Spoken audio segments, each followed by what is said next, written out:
मजबूरी जात बानी ससुरार हो तोहरे से सच्चा बात करी हम प्यार हो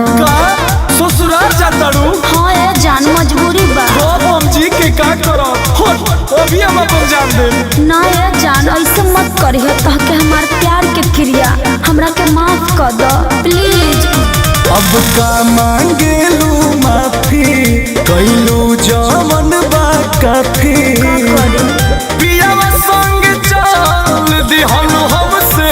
करवत के पियावा संग चल दिहन हमसे करवत के बिजली के तार पाई यार तोहर मोहरी लटक के बिजली के तार पाई यार तोहर मोहरी लटक के। अरे कुल का कहता रो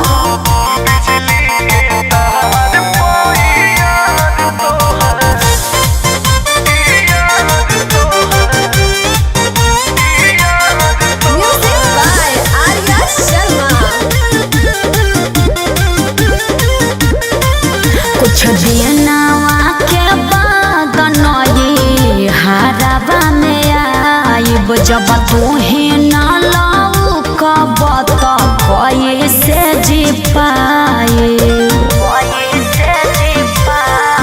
बड़ी दुखी बनी दिल चकन चूर को दिहलू अच्छा छोड़ो ना चलू ससुरा हमके मोहरेला मजबूर को दिहलू का करी अब जानी रोआ हमार कोरा में लिपट के अब जानी रोआ हमार कोरा में लिपट के तो बिजली के तार पोई यार तोहर मोहरी लटक के बिजली के तार पोई यार तोहर मोहरी लटक के। ठीक नहीं खबर तू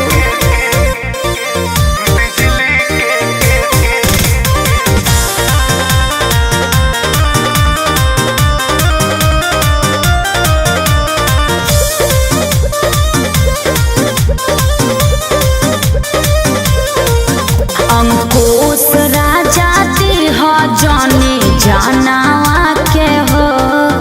तालाक दे के आइब सजनावा के हो तोहर पियौआ न मोल नहीं छोड़ पइहे हो तोहर शादी वाला बंधन नहीं तोड़ पइहे हो का करी हम मंगिया में सिनुरा भरब बनू सट सट के ना हो मंगिया में सिनुरा भरब बनू सट सट के बिजली के तार पाई यार तोहर मोहरी लटक के बिजली के तार पाई यार तोहर मोहरी लटक के। देखो हमरे क्रिया वैसन कुछ मत करी हो।